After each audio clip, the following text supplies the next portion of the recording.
Welcome everyone. Thanks for joining us here at Admiral Markets live webinar at 7:45 a.m. London time. So when you see this PowerPoint already going on for 15 minutes, it's just as an introduction. Thanks for joining. We're going to kick off with taking a look at the charts in just a second, but be aware that this webinar is intended for a global audience and may not be suitable for everyone. To find out if it is and other details, conditions, please visit admiralmarketsglobal.com, select your country of residence, and contact an appropriate entity. Also, be aware that trading for exchange and other financial markets is considered high risk and may not be suitable for everyone. Please seek the advice of an independent financial advisor for more information on that. This webinar is not advice and is for informational and educational purposes only, and by continuing watching this webinar, you agree with this risk disclaimer.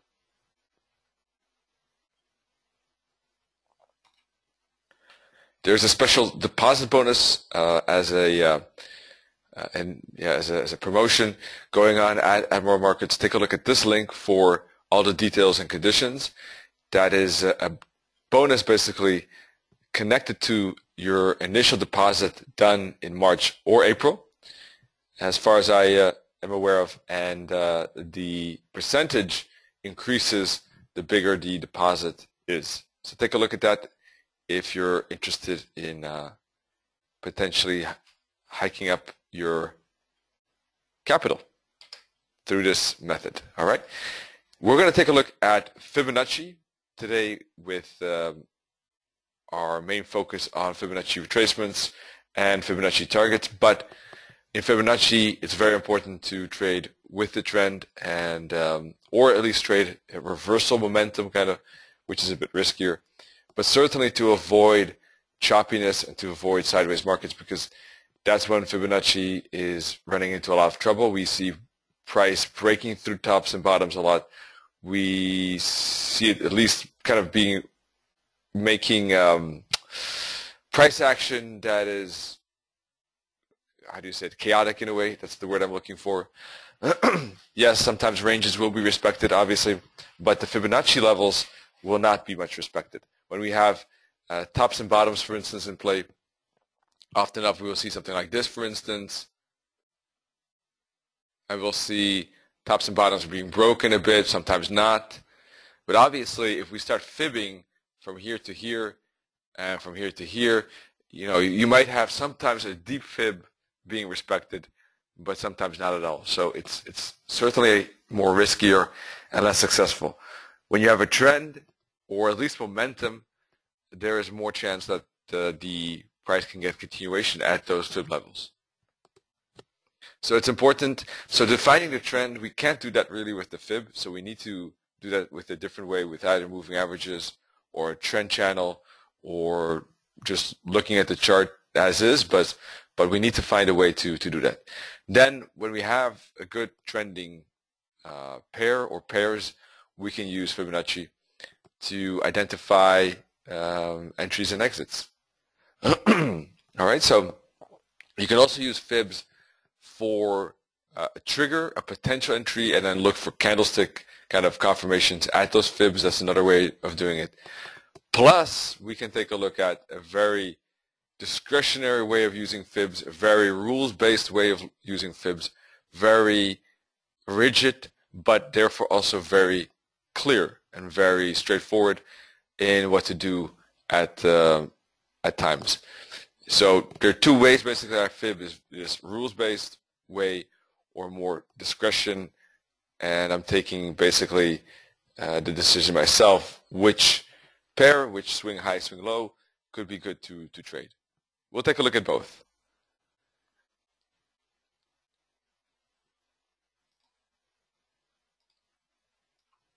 Alrighty, good morning, Justin. It's good to see you. We and everyone else. We have today interest rate on the euro that shouldn't go anywhere, so don't expect much. But the press conference could perhaps be a bit more of a different story. Get a bit of an idea how the ECB will look at the development in Europe. Is there indeed a rebound coming after the initiative of introducing quantitative easing? We'll find out, I guess, what their views are a bit at least today. Otherwise, CAD interest rate as well, plus their statements. Those, I guess, are the main things. So from that point of view, depending on how you handle risk management and fundamental news events, you might want to be careful with that. I personally don't trade the currencies that have an interest rate that day. So that means that Euro and CAD are out for me, which certainly limits the pairs that I have as an option, but that's just how I treat it. Doesn't have to be for everyone the same, but that's what I prefer. But we can take a look at it still. We can still take a look at the euro dollar and other euros, but I will not be that not trading them. From a technical point of view, we did get upside on the euro and pound dollar. I did say yesterday that pound dollar looks a bit better to me. So let's take a look at the pound dollar in just a second and the euro dollar. But first of all, just a quick review of this strong versus weak indicator. It basically kind of gives us, I wouldn't say the trend, but at least some idea about momentum. The indicator basically indicates the following. If it's above zero, all these lines represent a currency. Not a pair, but a single currency. If it's above zero, it's relatively strong. Just the higher the better, the stronger. If it's below zero, it's relatively weak. The lower the weaker. And if there's an angle, that means that that currency is picking up strength.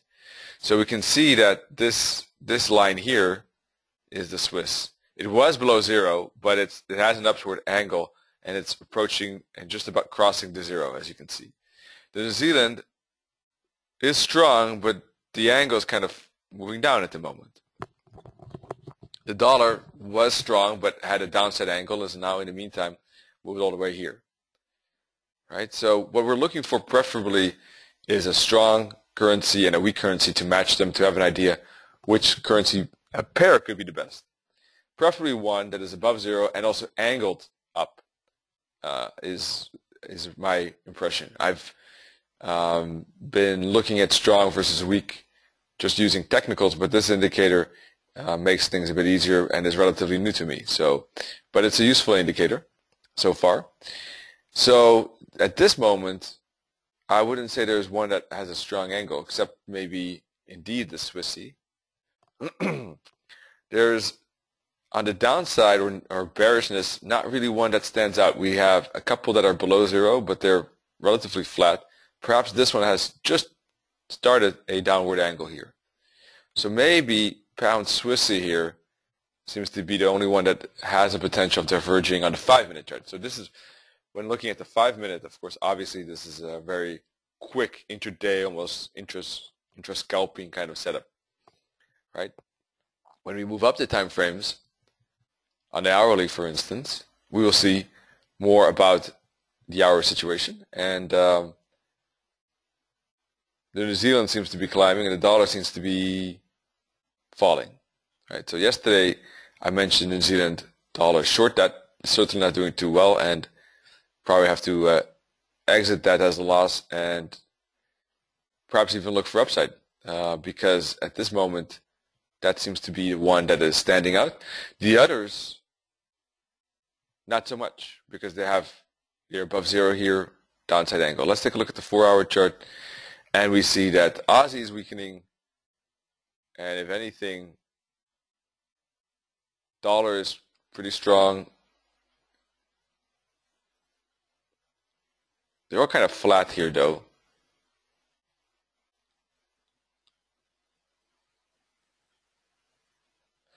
There's not really a very good strong one at the moment, but it's clear that the Aussie is weakening, so that could have a potential from a swing perspective. Aussie weakness, and we see Kiwi strength a bit on the hourly. New Zealand did break to the downside, for instance, so we can take a look at that pair perhaps, and take a look again at the AUD/USD. All right, so AUD/USD, Kiwi, we'll take a look at that, New Zealand, and we'll take a look at the euro and pound for the moment. Excuse me. Based on this 5-minute chart, I did take myself a Kiwi long right here because of the strength weakness indicator, but also clearly we are in an uptrend here on this time frame, at least 1 hour chart. We're kind of stuck between, to be honest, between support and resistance here, but we did have pretty good momentum here, a retracement, a pretty good engulfing twin here, and a break above the moving average, a pull back to the moving average, and a pull away again. So from that point of view, the trade was up 17 pips for a 5-minute chart, not bad. Still need a bit more though. We'll be trailing this this trade. At the moment I have it here at 75.30, just below it. It's almost at break even anyhow. But let's see if it gets a bounce. Otherwise, it's roughly break even. But anyhow, that was based on that, just to give you an idea. Let me go back. On the dollar here falling and the Kiwi, where is it? A Kiwi here being relatively strong. But the problem is that the Kiwi, in the meantime, although it's strong, is kind of sloping back down. And that's causing a bit of problem for that trade. Anyhow, let's take a look at the euro. If it were not an interest rate day, I would think it's a good long now, because of the fact that yesterday we had a momentum spike. We had a pretty decent retracement throughout the Asian session back to the 50 fib, and we're seeing price action breaking above, basically with bullish candles above the moving averages. Moving averages are bullishly aligned. So the euro-dollar trend here, although not significantly up, the momentum is up. We broke out of this resistance line. So from that point of view, I would be okay to use this as a fib here, right? Because this could be the first part of a bigger correction, or perhaps of at least a smaller correction. The chances of a zigzag here are decent. So when these things align, even though it's not a grand uptrend as yet, obviously, it is definitely still merited to use a fib, I think, on this swing high, swing low. And when we look at the fib, I would see two targets, a minus 272 target and a minus 61.8 target, right? Those are the main targets.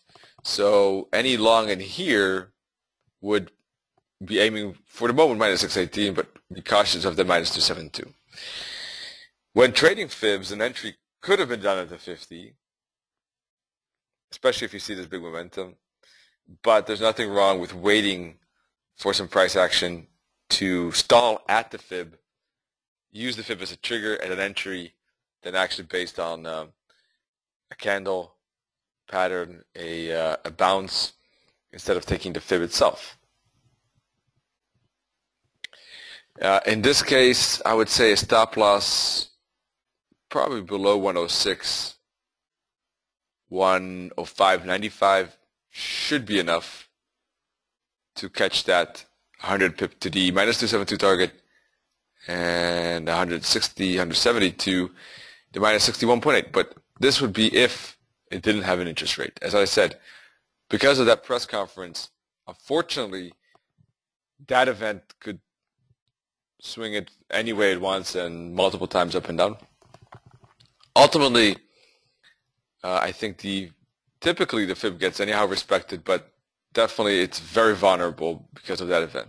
So that is something that everyone has to decide for themselves how they treat these events. If the event were not there, I would think this is a good long with that stop loss and that target, but unfortunately that's not reality. Let's clean up the chart here so that you can see it a bit better. And you can see that we fell a lot here on the euro dollar. We had a good downtrend channel, but yesterday's momentum was indeed, I think, the kind of, how do you say it, kind of broke or removed the downtrend here, and I think it was enough momentum that we'll see follow through. Yesterday we were already a bit cautious with the euro dollar, or I was a bit cautious with the euro dollar downside.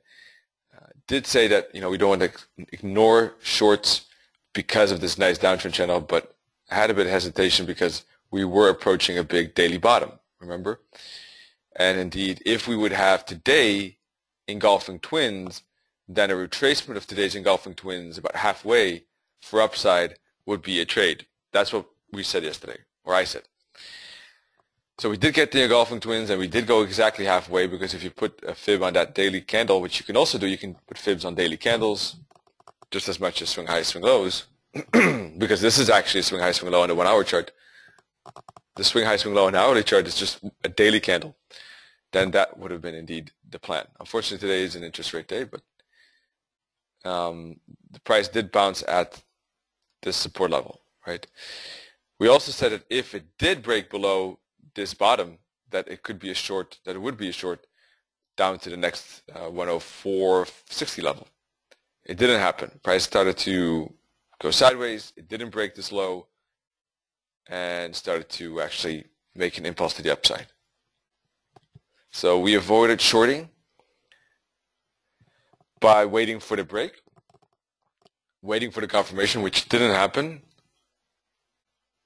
and therefore avoided losses. And actually, we did get that daily upside that we were talking about. Personally, yesterday's upside I found more pleasant to trade with the pound. As I said, pound dollar looks better for upside yesterday, because it had at least already the moving averages aligned at that point. Now, we did have some downside throughout the morning, but in the meantime, this break was nice above L3 as well here, this top right in here, and we had a good breakout trade on the pound dollar, and we had a zigzag basically. And if you would put a fib from here to here, you would see that zigzag completed from the 61.8 fib to the minus 61.8 fib.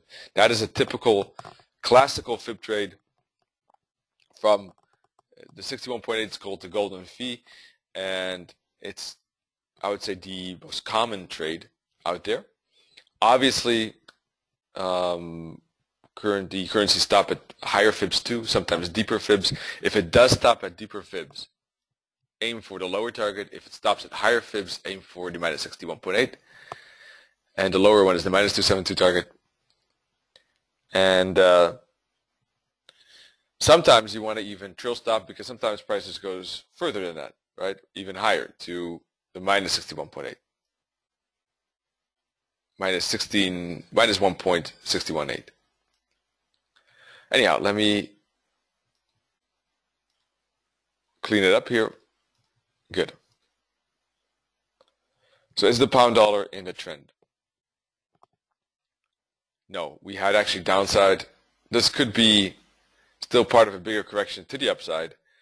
Ultimately, it's certainly not an uptrend. 1 hour perhaps, yes. We here on the pound dollar did have a big upside as well. So it might be merited to fib this. The only thing is that we already had a third leg here. Plus, the trend is not up. So this is making me a bit hesitant to use a fib on this pound dollar to the upside. The problem is that we don't have an uptrend. The problem is that we already completed this zigzag. We could eventually get a bigger zigzag. In that regard, we could fib this entire upside, and it could become a zigzag like this. So, from that point of view, unless this is a very bullish move up, I would be more inclined to wait for a deeper pullback to maybe the 50 fib or the 38.2 for looking for longs. Plus, I would want to see some confirmation of price stopping at these levels, because it's not in a trend. So, all in all, conclusion, I wouldn't exclude the pound dollar upside for the moment, but I would be a bit cautious and wait for it to go deeper and show confirmation. At this moment, the 23.6 fib is quite shallow, I think.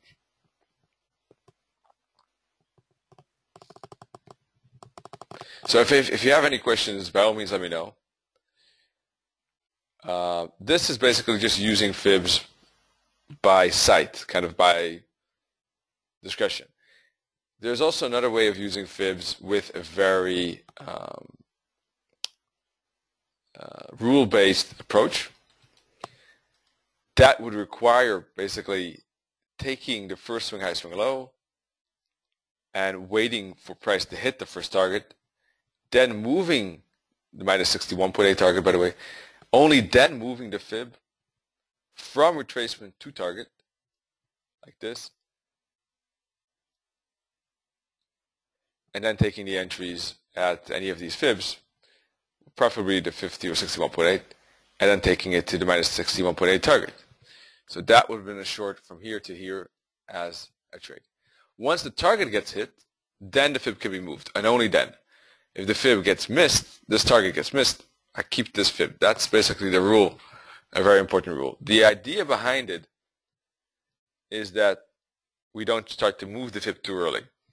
One of the problems that we bump into is that we tend to kind of overfib in a zone where price is choppy. So if we don't hit the target, that choppy zone is possible.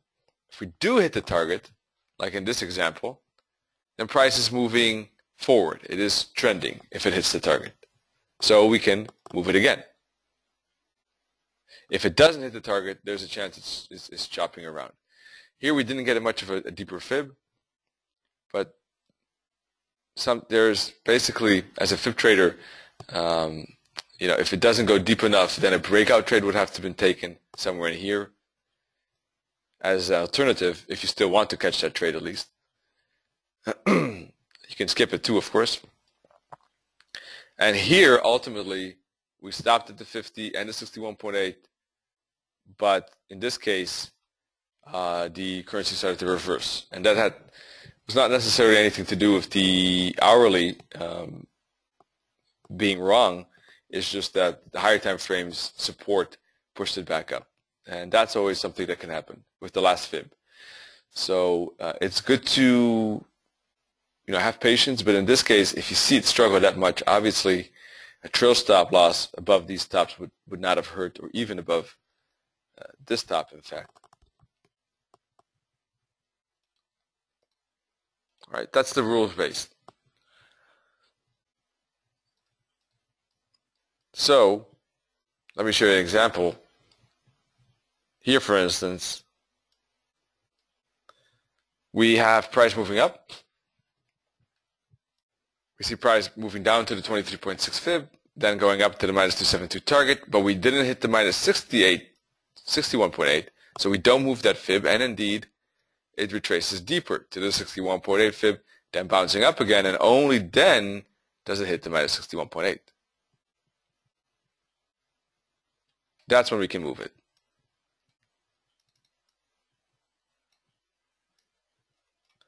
This case, minus 272, the target gets hit, but not the minus 61.8. And eventually, we actually retrace to the 23.6, to the 38.2, to the 61.8, to the 78.6.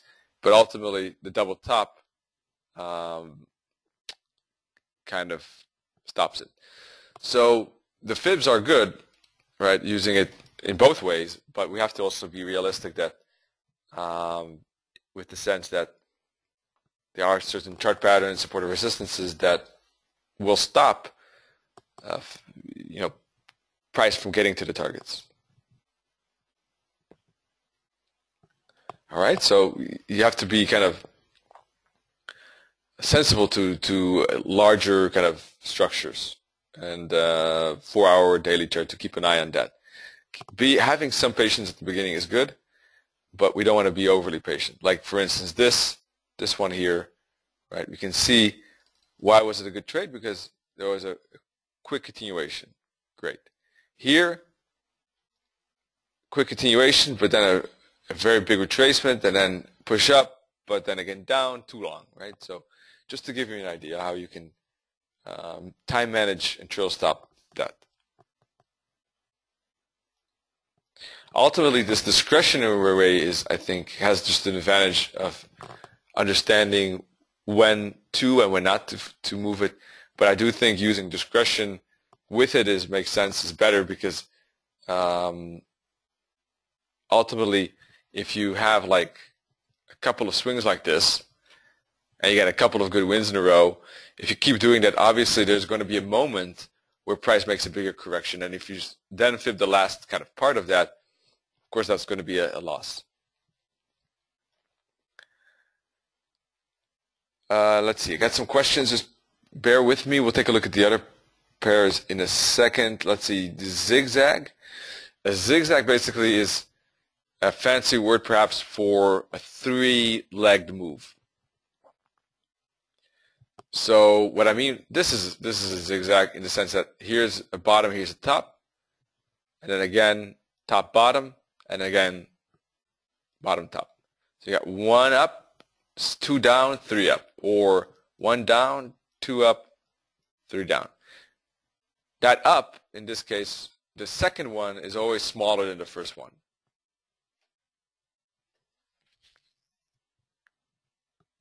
It's a type of correction. It's a fast correction. Let's see. The pound dollar is in a downtrend, but it is in a downtrend where I have question marks whether it will continue at this point. Despite that, we can still look for resistances indeed. And the obvious resistance would be probably 149.70, right? But to me, this entire zone here on the daily chart is indicating a correction. And although it broke the bottom, I still regarded the dollar in a correction. So I think it will stay in that correction, to be honest. So I'm not expecting too much of shorts. Price could respect these two levels, obviously, the tops here, and we could see a bit of retracement from them. But if someone is looking for shorts at these levels, I would have modest targets, because price could, for instance, go up, hit that resistance, move down about halfway, and then move up again. So shorts make sense, but in my opinion, modest targets are the key for a profit. But I might be underestimating the pound downside. Pound out, we can take a look at that.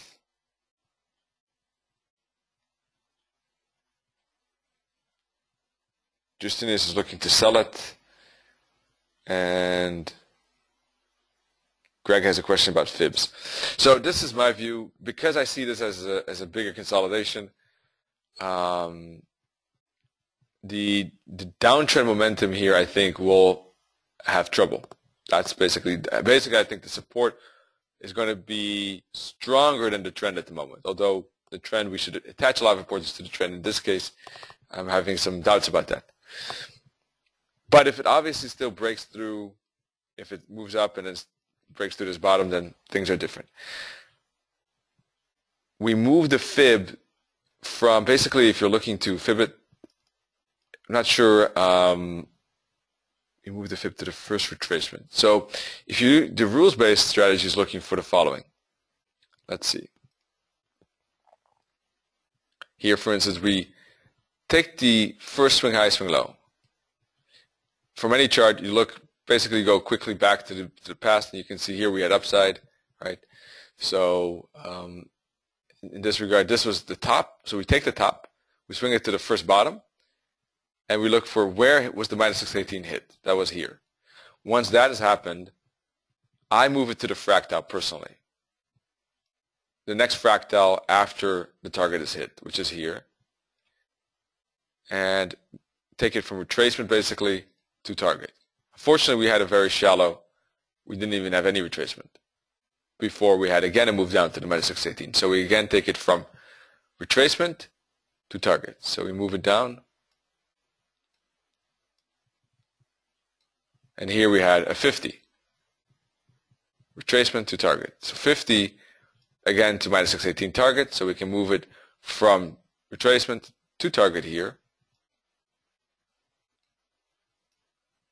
And we had a 50. Then again, you see a nice fall to the minus 618, almost an exact hit, a couple of times in a row. These three, actually. So we move it again from retracement to target. And then we had again almost a 50 by a few pips, and ultimately this time minus 272 target was at the bouncing spot.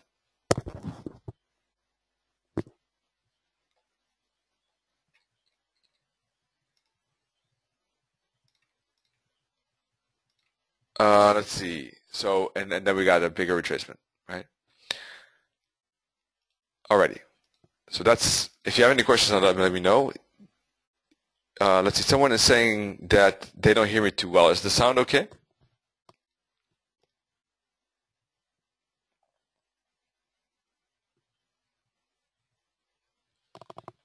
Okay, cool.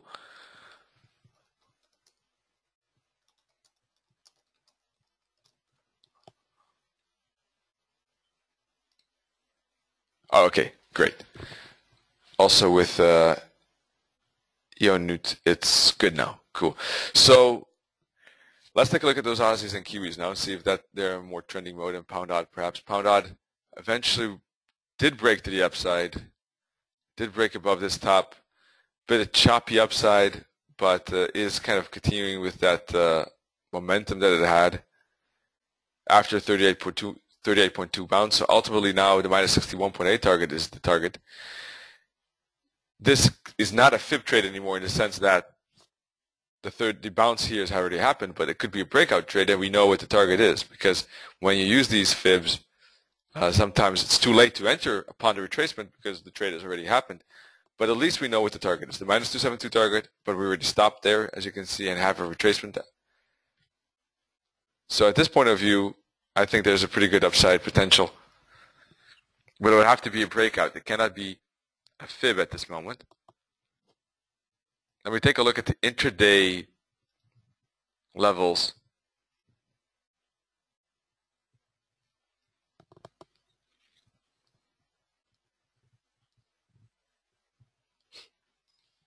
It's moving up pretty fast, and maybe a small retracement,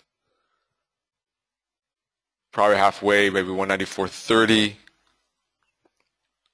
with a tight stop loss below 194,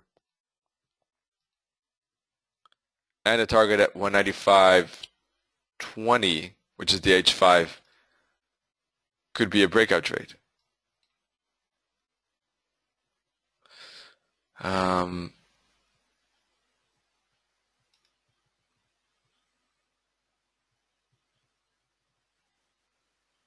One second, let me.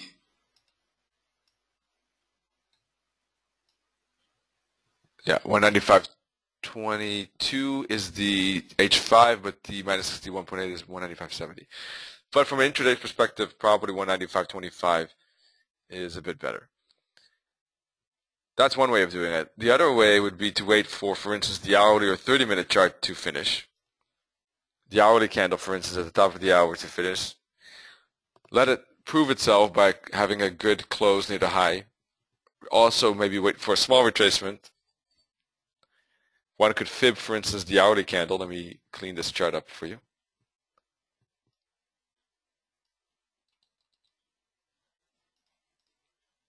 Fib the engulfing twin, basically. Wait for 50 or 38.2 with stop loss below the engulfing twin. It's a tight one, but in this case, I think for an intraday setup merited or okay, and that would be from the 38.2 fib, which is 194.33 at the moment, about 90 pips with a 30-35 risk. So reward to risk pretty good.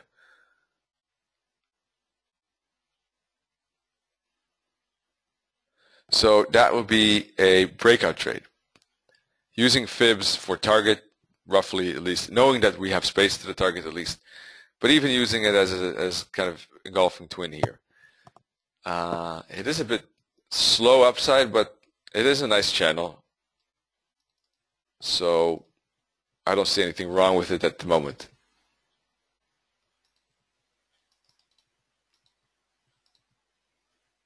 Bullish candles on the 4-hour chart, and it looks like we're making that zigzag. So yeah, it looks good to me. Doesn't have a CAD or Euro in it as well, so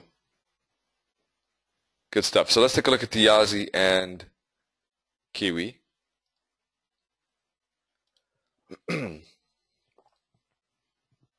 Yes, that indicator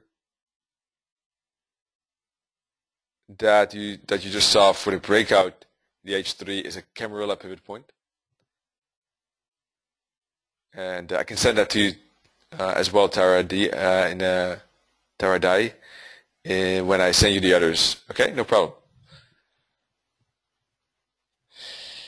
A engulfing twin is basically when price is the second candle, the newest candle, is overlapping the candle before that. So basically, in this case, you see, let's assume that this candle is closed for the moment, which it isn't, but just for argument's sake. You can see here that the candle, basically, the bullish candle is towering next to that small bearish candle. Let's try to find a different example. This here, for instance, is a massive engulfing twin, a small candle, towering upside candle. Let's see, here we have, this is a bearish engulfing twin here. Ultimately, after that, the price goes up against it, but it is one. Now, some of these are going to be very, very important. Others will not be respected. It's definitely an interesting candlestick pattern. It is gives a good information. Is it 100% guarantee? No, certainly not. Obviously, the higher time frame, the bit more value it has because there are more participants in that candle. If it's a 1 minute candle, obviously there's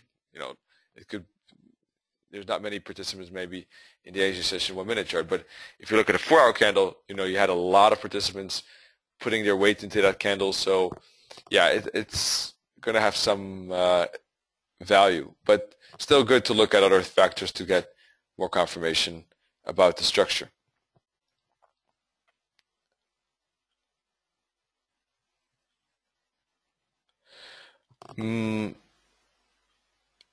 Engulfing candle, yes, true, actually. Well, engulfing twins would be if the high and the low, technically I think if they're the same. I'm just so used to calling engulfing twins, but I think you can call it engulfing as well. I think technically if these two bottoms are same, it's called engulfing twins because of the same level, but now I'm not 100% sure actually. Maybe I just started to call it and that way and just got used to it. But yeah, both are fine really. So the Aussie, let's see, was looking bearish, but I didn't like the fact that we are having a pretty kind of slow downside pace.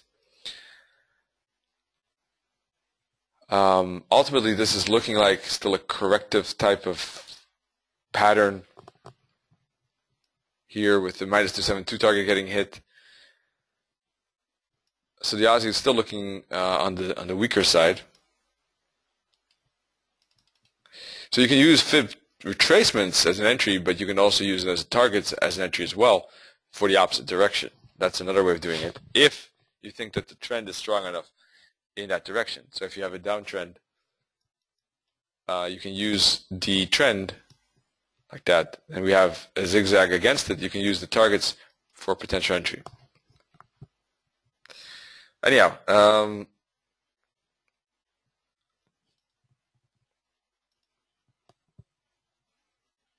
let's try to fib this Aussie 15-minute chart.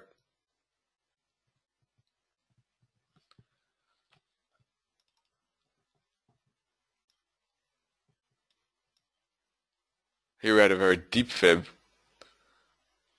All right, so on this 15-minute chart, the -618 is the main target. We would need to wait for that target to get hit, and we can move the fib from here to that target, something like that.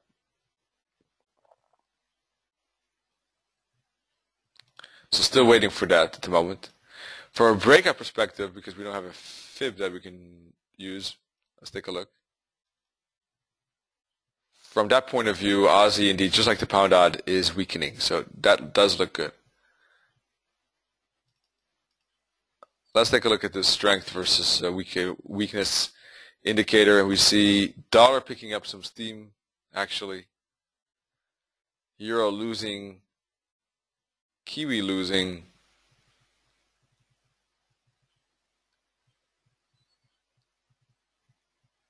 The others seem a bit unclear. Yen picking up a bit.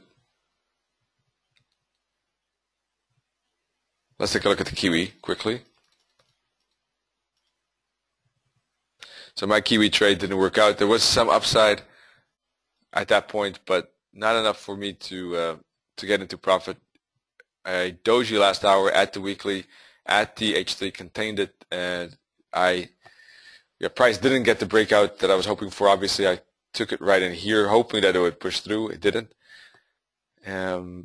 Exited for 0, but ultimately here yesterday it looked bearish. In fact, we got a pretty strong reverse. At this moment, I would just be cautious with the Kiwi because it seems still too much stuck in this triangle. Although it seemed to be breaking out, it didn't really. So the Kiwi, I would be cautious. There are pivot points everywhere around it, so it seems to be a bit stuck in that zone at the moment.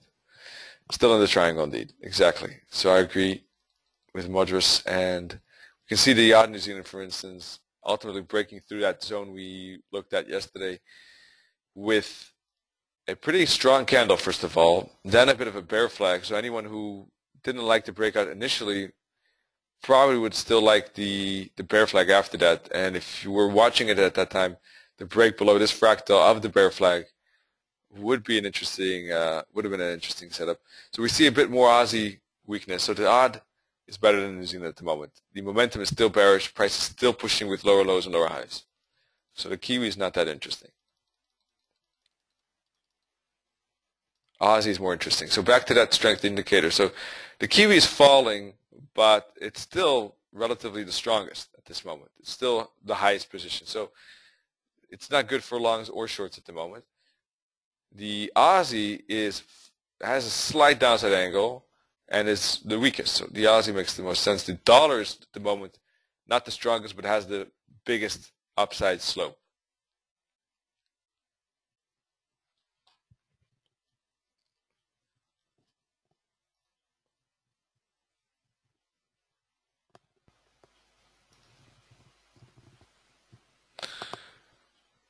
Let's see, and the euro dollar is falling as well, by the way, so it seems to be getting a retracement, deeper retracement.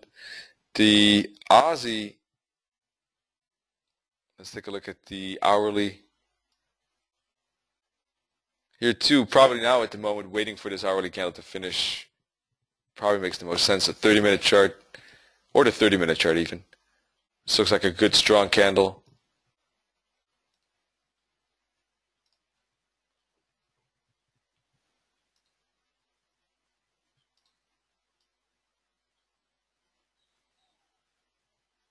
So which one is better, the pound odd or Aussie? Let's take a look at the pound odd and try to see. The pound is here. It's flat. It's a bit higher than the dollar, but the dollar has a better angle. So the odd USD looks better at the moment.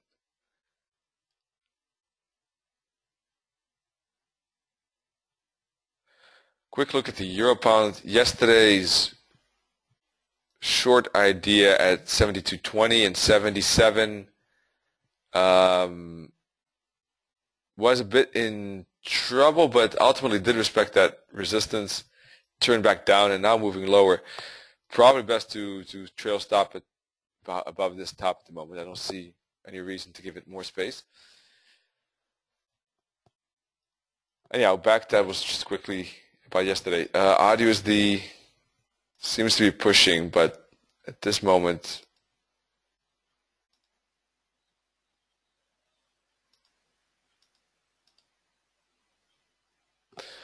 could be even worth now, but I still think probably a small pullback makes sense. Let's see.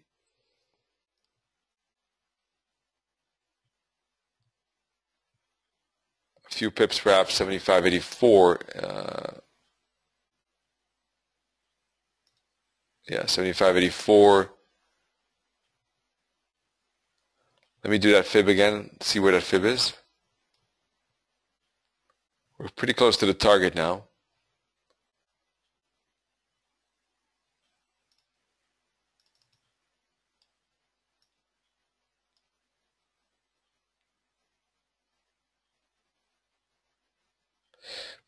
perhaps better 75.92, 76, 75.92 perhaps. Let's see.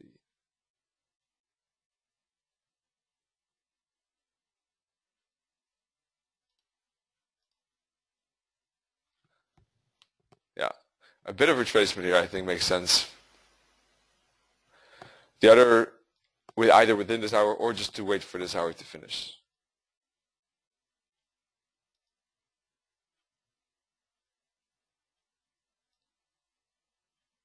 All right, let me take a look at, let's take a look together here. The Kiwi is still picking up pace.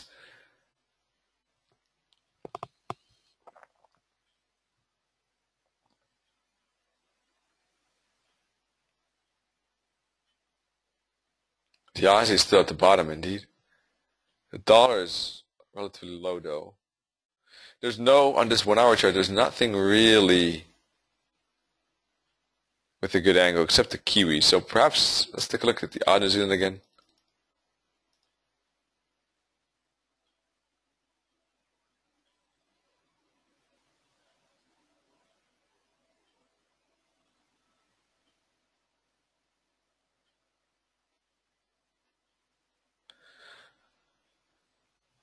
Yeah, the odd New Zealand pound odd probably seem to be the best of the pairs at the moment. Let's take a look at this odd New Zealand.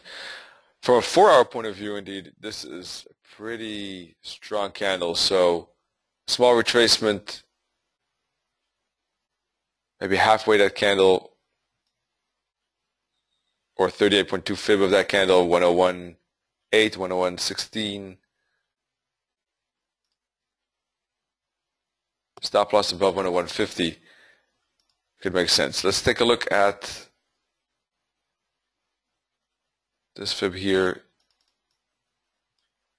You can see that we hit the minus 61.8 target.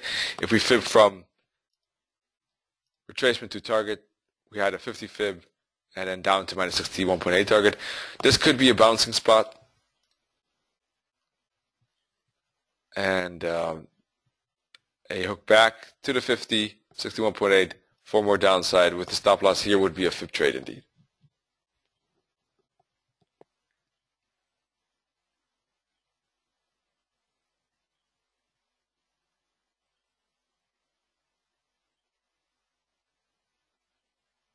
Alrighty. Let's see, I missed a few questions. Let's see, please repeat that step once more. Frankson, if you're still there, let me know what step that was. Because in the meantime, I'm quite lost what I was saying at that point. Let's see, Beverly saying, so would a short from yesterday's swing high be a good idea right now? Let's see, short from yesterday's swing high. Can you tell me which pair that was we were looking at, Beverly? And let's see, where can we get this MT4 template? The MT4 templates are ones I created. Not sure which one you find interesting.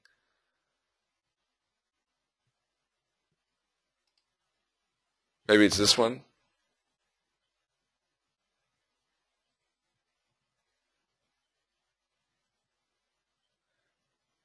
Let's see. Euro pound, we looked at it indeed. I would be, yeah, I would trail stop, but it still looks like it can break. But if it doesn't, I'll get out of that one indeed.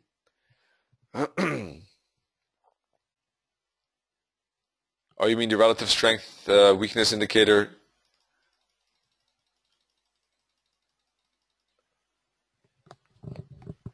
Perhaps you mean this one?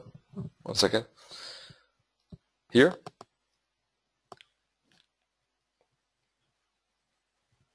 Yeah, if anyone wants that, just send me an email and tell me which indicator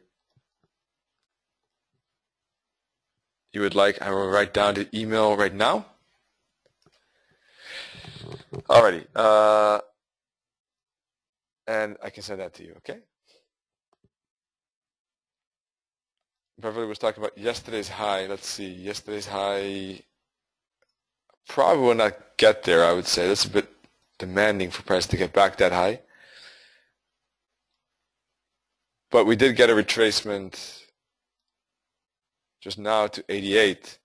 However, yeah, there's two ways. Either trying to trade this retracement and you're already in, or wait for this hourly to finish and put a fib on this hourly candle, I would say.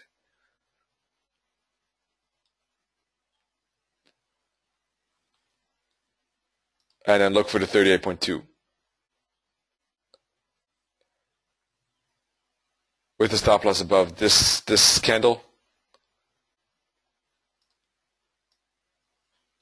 And a target aimed at the L5.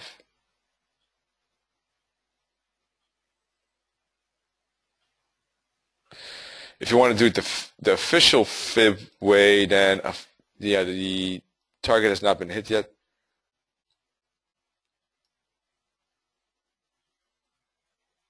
On a 50-minute target, of course, each time frame has a different fib. This fib on the hourly is different, right? Because it's using a different swing high, swing low.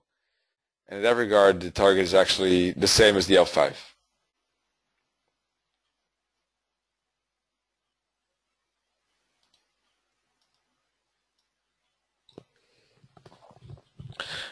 If you're interested in Camarilla and how to use it, Nennet is actually, he told me he's writing a guide on it.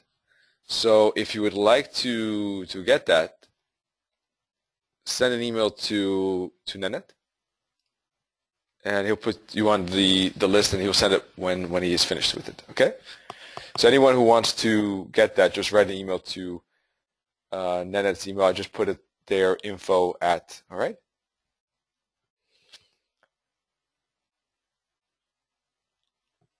Alrighty.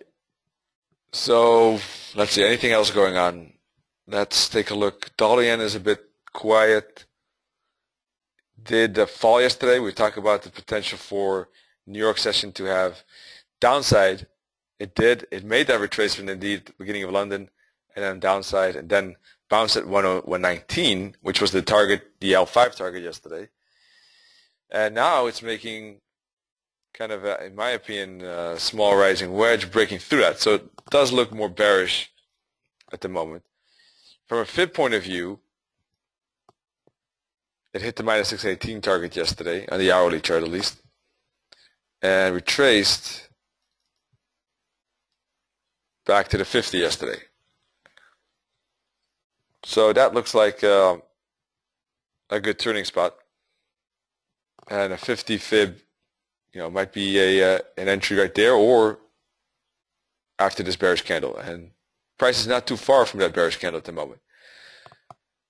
Now the stop loss is a bit difficult. I wouldn't use this 50 fib for the moment. Probably go above the 61 point and the weekly pivot point, because that could still happen that price makes this. Using this top is too close at the moment.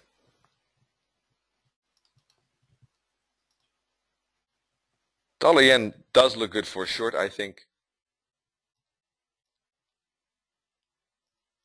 but it is not a trending pair. When you look at the 4-hour chart, in fact, it's at support, so that could be risky. From that point of view,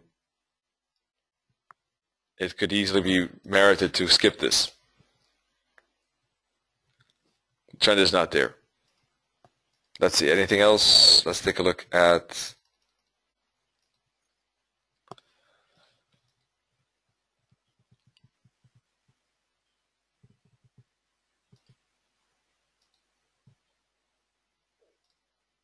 I'm thinking what could be interesting.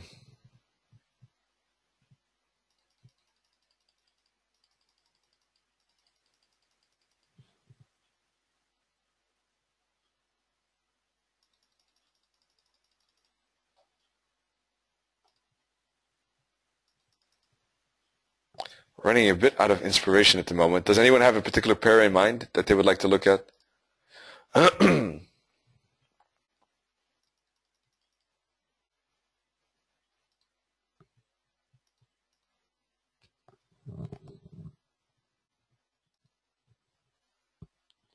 Dollar cat? Alrighty.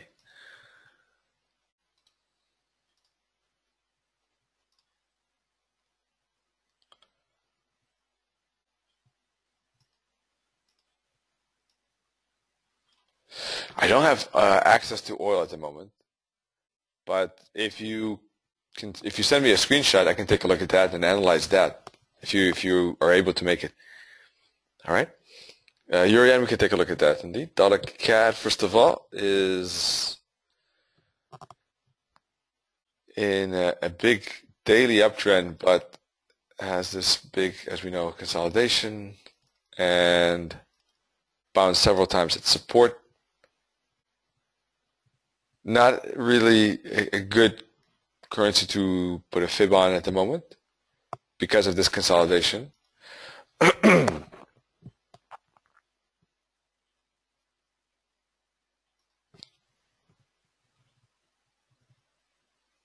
It also has a news event.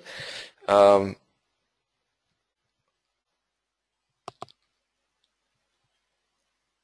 we are seeing some dollar strength, of course, against the Aussie, against the Euro kick in. Ultimately, we had also some dollar weakness yesterday. At the CAD, let me take a look quickly at the CAD side.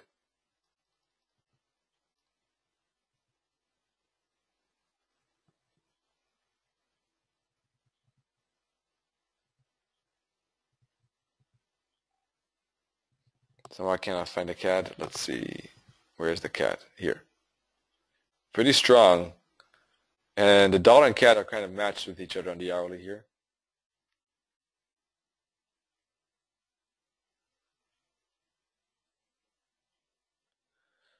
From that point of view, it looks like actually the dollar is losing out. We're seeing a bit of dollar strength, but it is true that from a technical point of view, this is more looking like a correction.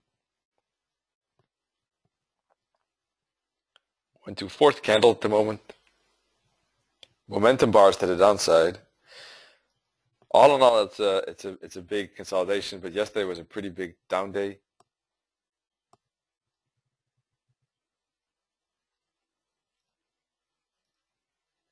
So probably the break to the downside, sorry, is the only thing that I think makes sense.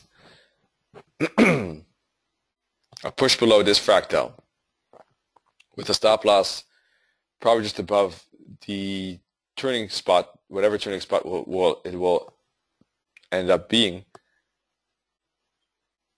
And a target has to be, I think, a bit conservative because we do have that big bottom in play from the daily chart. So I wouldn't aim below that. So the profit potential seems a bit limited, but still 75.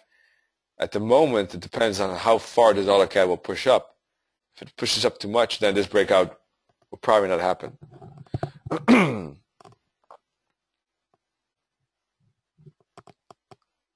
Yes, agree. Dollar seems to be ranging indeed. It had a bit of a strength against the euro, right? And the pound, but pushed a bit further than I expected. But yesterday we did get that upside with this momentum. Now we're seeing the euro dollar move down a bit, but I think that ultimately it will turn back up again before breaking this momentum candle here. This is still, in my opinion, a bull flag. So I agree. I agree with Mudra's observation. Let's see. Euro yen. Oh, Luca, that was not intended for you, but for Robert, actually, regarding the oil. But anyone can send a screenshot, obviously. Nope, would be great. But we just looked at the dollar CAD. I hope you saw that. Euro yen. We are seeing yen moving down. We see the euro move down. That could be interesting indeed.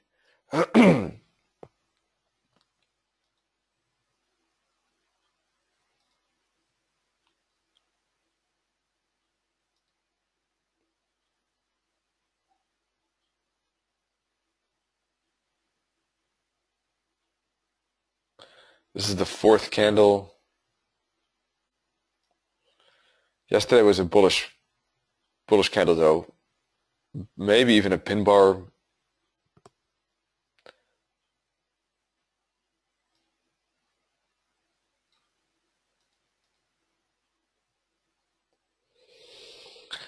Yeah, I would therefore be cautious because of it isn't a downtrend, but the price action signal on the 4-hour chart was pretty strong here, this bullish candle. And therefore we could get a zigzag.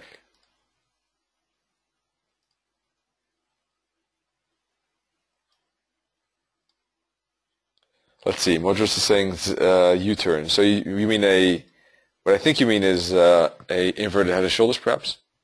Is that what you mean? No, U-turn. You mean the other way around, like this?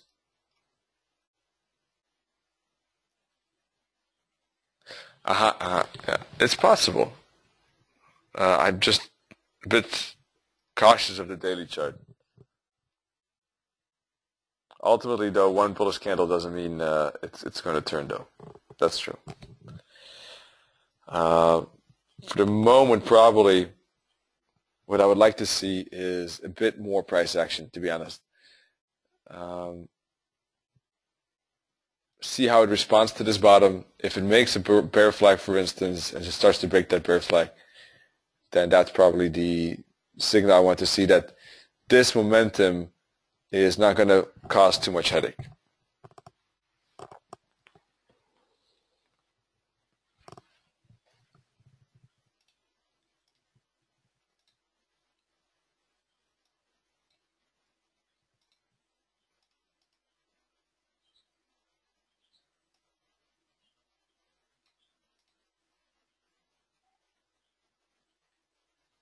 We have slight divergence on the 4-hour and 1-hour chart, even on the daily a bit.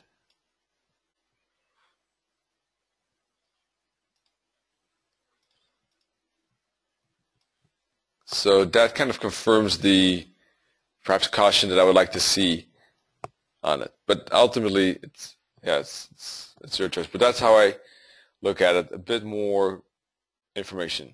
From a fib point of view, we can fib this all the way down. And there's also the potential to fib this side up if there is the zigzag. Fibbing it down, you can see would require probably a few fibs to get all the way to the bottom here. Perhaps the 4-hour chart would be a bit faster. Let's zoom in. Alrighty. Once again, from target to retracement, 38.2 here.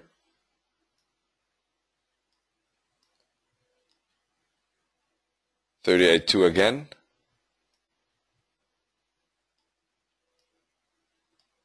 38.2 again.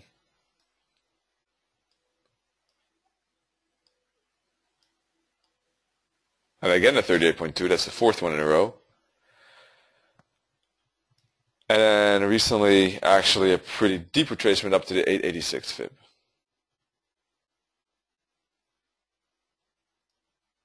But this is already the 5th one in a row, and when you get that many in a row, there is, I would say, the chances are maybe getting a bit worse because it's already, quite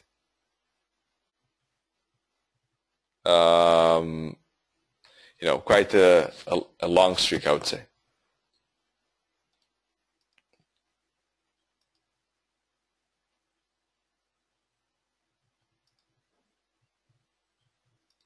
So I guess today I'm going to keep an eye on today's candle, see how today works out with the euro.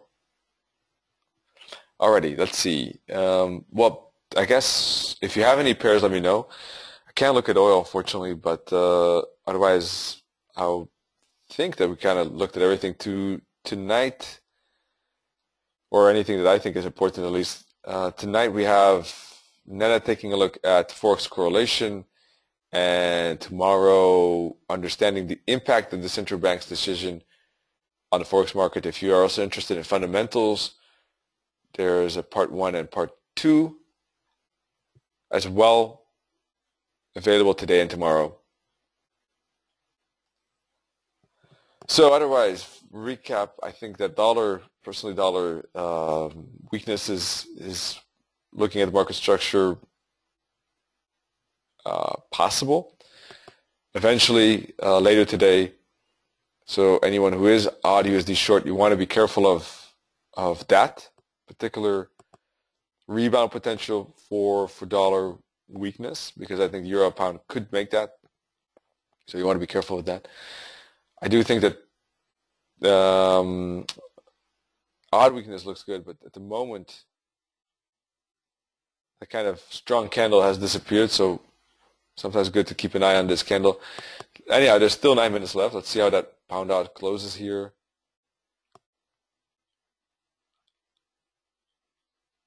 Euro yen would take a look at the end of today. I'm cautious with the euro and CAD once again because of the interest rates. What else did we take a look at? Kiwi looks strong, so we'll be cautious with that. The Aussie is weakening, so the odd USD odd New Zealand look like potentials. Odd New Zealand upon the pullback, that looks like one of the best fib trades actually. Odd USD, probably looking for this candle to finish, but also keeping in mind that the dollar could weaken, so want to be careful with that.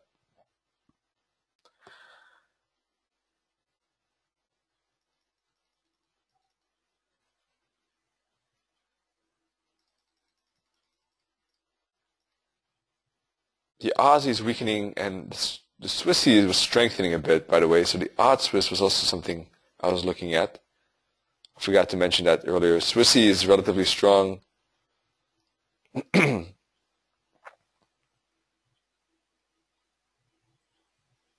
Swiss and yen are relatively strong, so it's actually pairs I forgot to look at. Besides the pound odd USD, the odd Swissy here could be also one to keep an eye on. It's actually about to push through this bottom with the stop loss above the weekly pivot point.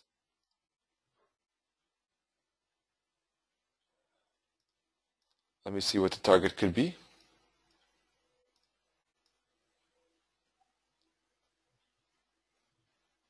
There is a minus 618 target close by. It's a pity, but so in that regard, the new fib would be from this point. So 74.70 is a key level.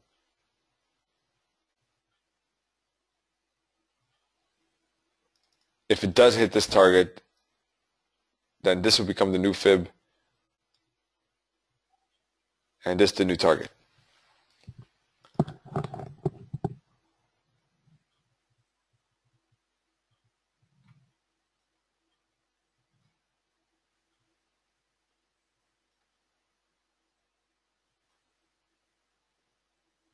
Let's take a look at the odd yen. This looks like a potential breakout. Odd yen.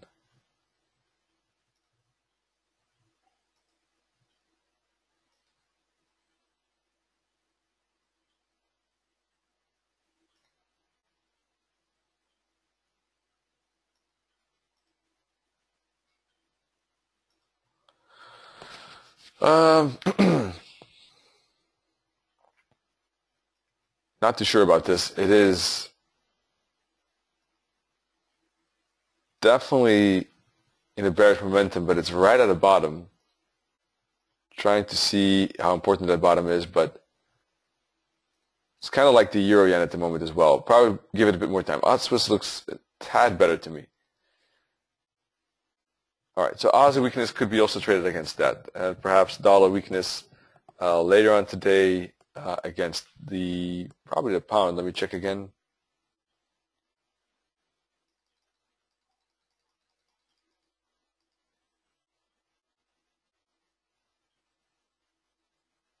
Here it is.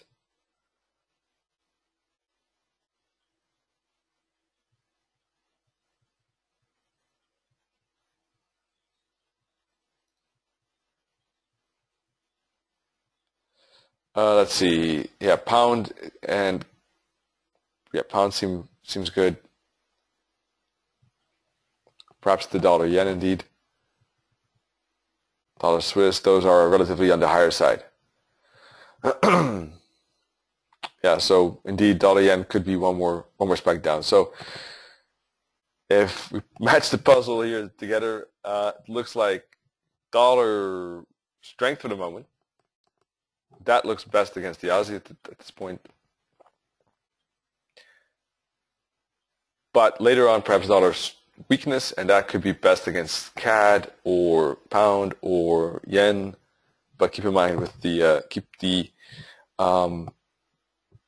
news event in mind. Plus Aussie weakness could perhaps be good against the pound, against the Swissy, maybe the yen even.